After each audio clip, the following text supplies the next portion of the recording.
बांझ, रुला देने वाली कहानी। 14 साल की उम्र में जब खेलने कूदने की उम्र होती है तब रिश्ता हो गया। उस समय में सभी की लड़कियां 12-13 वर्ष में ही ब्याह दी जाती थी। शादी का मतलब भी नहीं पता होता था, बस ये सोचकर खुश होते थे कि नए नए कपड़े मिलेंगे। माँ थी नहीं तो पिताजी ने बस जो थोड़ा सा घर का कामकाज सिखाया वही आता था। शादी का दिन आया और बस सारी रस्मों के बाद विदाई का वक्त भी आ गया। रोते रोते डोली में बैठकर ससुराल पहुंच गई। इतनी आलीशान हवेली देखकर मन ही मन बहुत खुश हुई।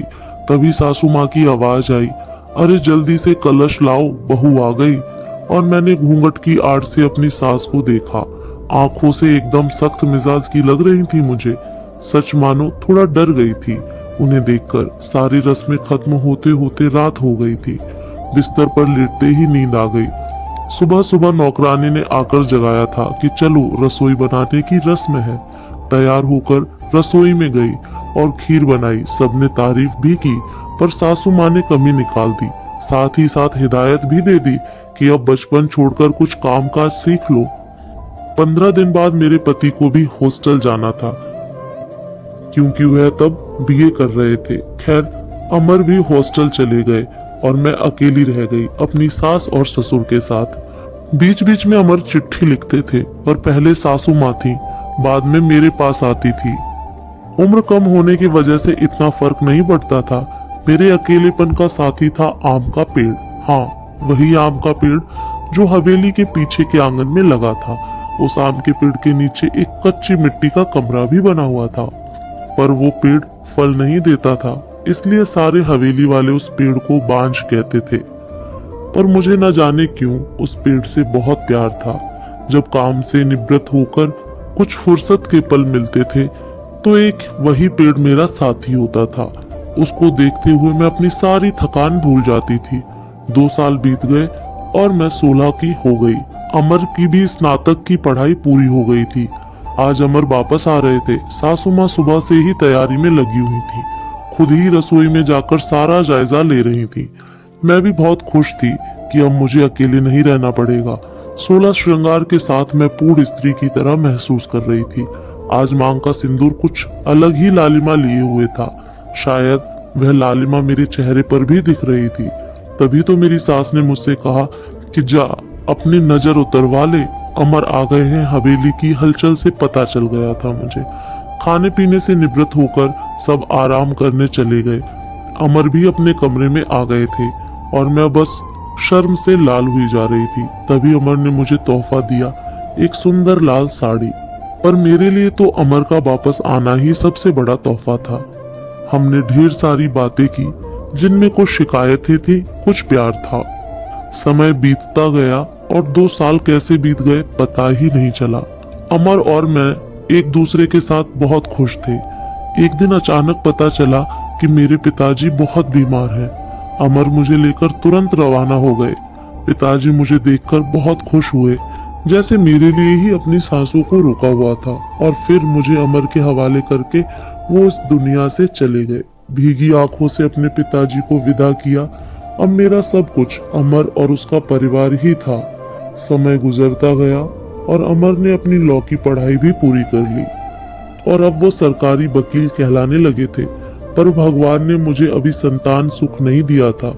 अभी तो सासू माँ दबी जुबान में बोलती थी, पर धीरे धीरे उन्होंने अपना रुख कड़ा कर लिया। अमर बहुत व्यस्त रहते थे अपने काम में, सो वो मेरे पीछे सारा दिन पड़ी रहती। धीरे धीरे सारे गांव में ये बात फैल गई कि हवेली की बहू बांझ है। तीर की तरह चुभता था ये शब्द, पर कुछ कह नहीं पाती थी, सिर्फ आंसुओं से दिल हल्का करती थी। अमर मुझे दिलासा देते थे, पर लोगों का व्यवहार अंदर ही अंदर मुझे खोखला कर रहा था। अभी मेरी उम्र ही क्या थी, सिर्फ 19 साल, और लोगों ने मुझे बांझ बना दिया। बचपन से ही शरीर से दुबली पतली थी मैं।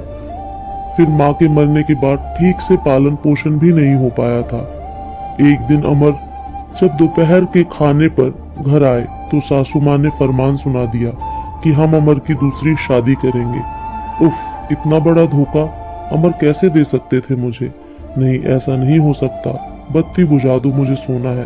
अमर, कुछ बात करनी है आपसे, मैं थक गया हूँ। धानी, मुझे सोने दो। अमर, क्या आप दूसरी शादी करेंगे? धानी, मैंने कहा ना, सोने दो मुझे, थक गया हूँ। तुम सब लोगों की चिक चिक सुनते सुनते उधर माँ है और इधर तुम। परेशान हो गया हूँ मैं, मन करता है आत्महत्या कर लूं। नहीं अमर, ऐसा मत कहिए, धानी ने अमर के मुंह पर हाथ रखते हुए कहा। आपके अलावा अब कौन है मेरा? धानी करवट लेकर सारी रात आंसू बहाती रही और जब सुबह उठी तो एक टूटी हुई औरत बनकर, जो मजबूर होकर हर चीज से समझौता कर लेती है। सारी रात यही सोचती रही कि शायद अमर ने भी मौन स्वीकृति दे दी है दूसरी शादी के लिए, पर उसे ये कहाँ मालूम था कि उसकी माँ ने किस हद तक उसे मजबूर किया है दूसरी शादी के लिए। 1 महीने के अंदर ही अमर की दूसरी शादी गेंदा से हो गई। गेंदा अमर की माँ की दूर के रिश्तेदार की बेटी है।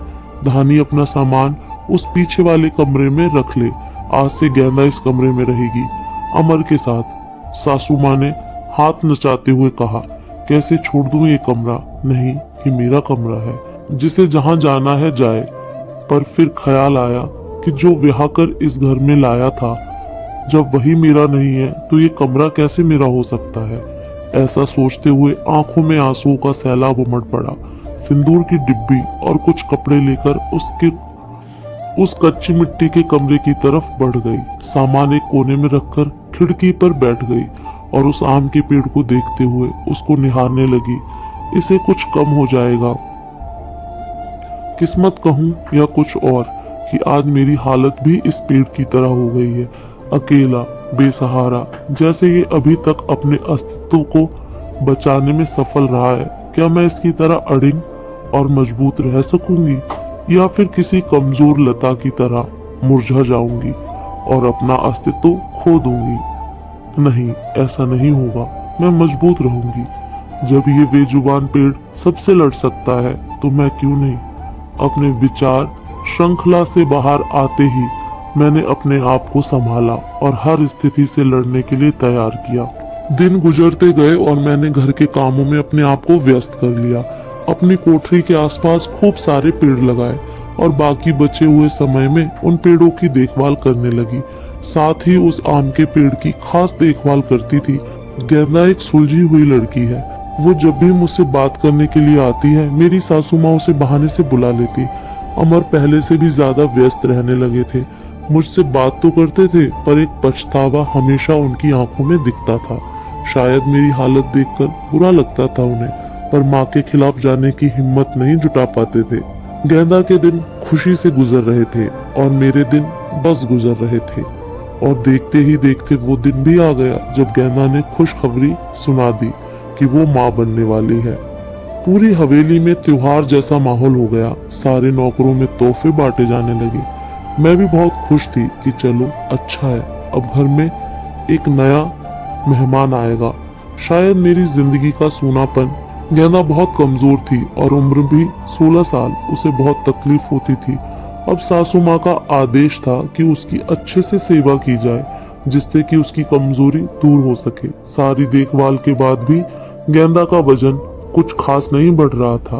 एक दिन चिंतित होते हुए मैंने अमर से कहा कि गेंदा को शहर में किसी अच्छे डॉक्टर को दिखा लाऊं, पर सासू माँ ने ये कहकर मना कर दिया कि हमारे भी बच्चे घर पर हुए हैं और अमर की वही पुरानी आदत कि अपनी माँ के खिलाफ वो जा ही नहीं सकते थे।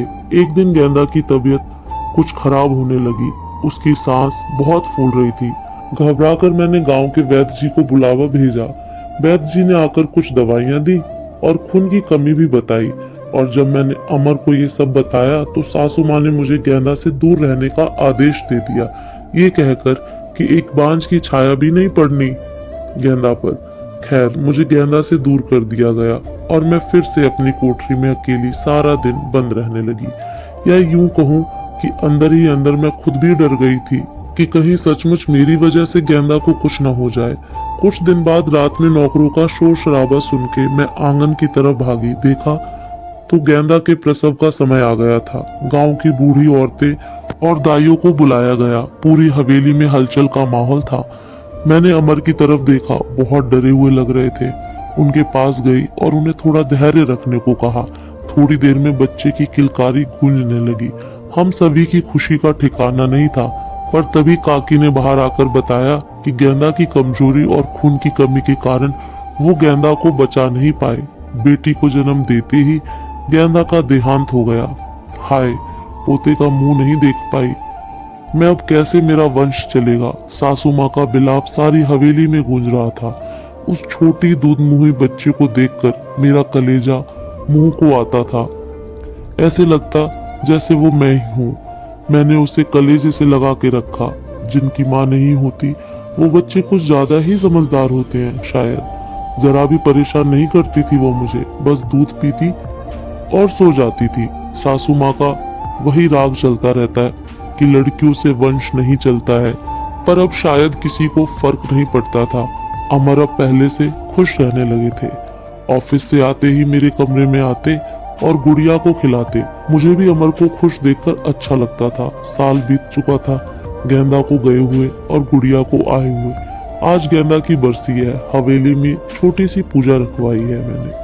पंडित जी के आते ही सासू माँ ने प्रश्न किया कि क्या मैं जीते जी पोते का मुंह देख पाऊंगी, और पंडित जी ने उसके लिए कुछ ग्रह शांति के उपाय बताए।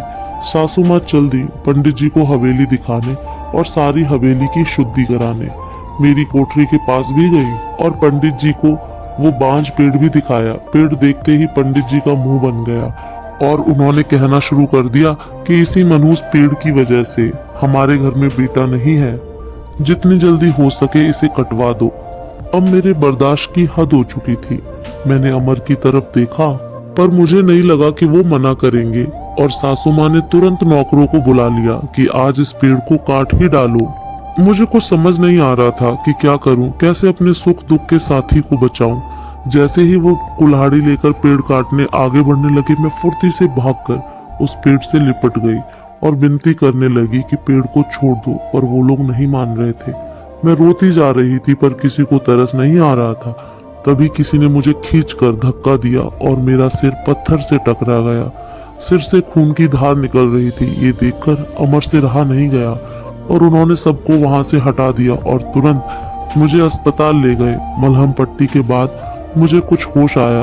डॉक्टर साहिबा सामने खड़ी थी और अमर को कुछ समझा रही थी। सासू माँ भी वहीं थी और उनके चेहरे से पता चल रहा था कि उन्हें अपने किए पर अफसोस है। डॉक्टर, क्या अब हम इसे घर ले जा सकते हैं? अमर ने पूछा। हाँ, अब आप इन्हें ले जा सकते हैं, पर ख्याल रखिएगा कि अब ऐसा दोबारा ना हो, क्योंकि ऐसी हालत में ऐसे गिरना ठीक नहीं होता।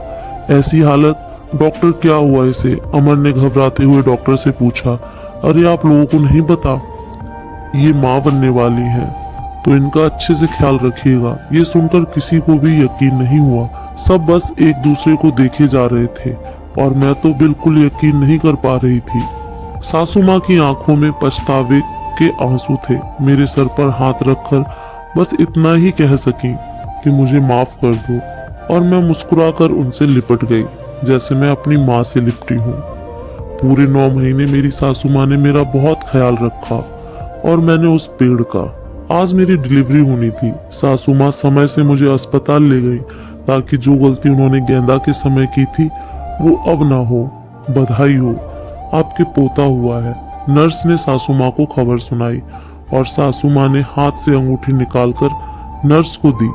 वो खुश थी, पर इस वजह से नहीं कि पोता हुआ है, बल्कि इस बात पर कि मैं बिल्कुल ठीक हूँ। हवेली में धूमधाम थी। सब खुश थे कि हमारा परिवार पूर्ण हो गया बेटी और बेटे के आने से, और एक खुशी कहीं और भी पनप रही थी। वो उस आम के पेड़ में फल आ रहे थे। शायद हम बहुत जल्दी चिंता करने लगते हैं फल मिलने की, पर हर चीज का एक समय होता है। कुपोषित शरीर हो या पेड़, दोनों ही फल नहीं देते।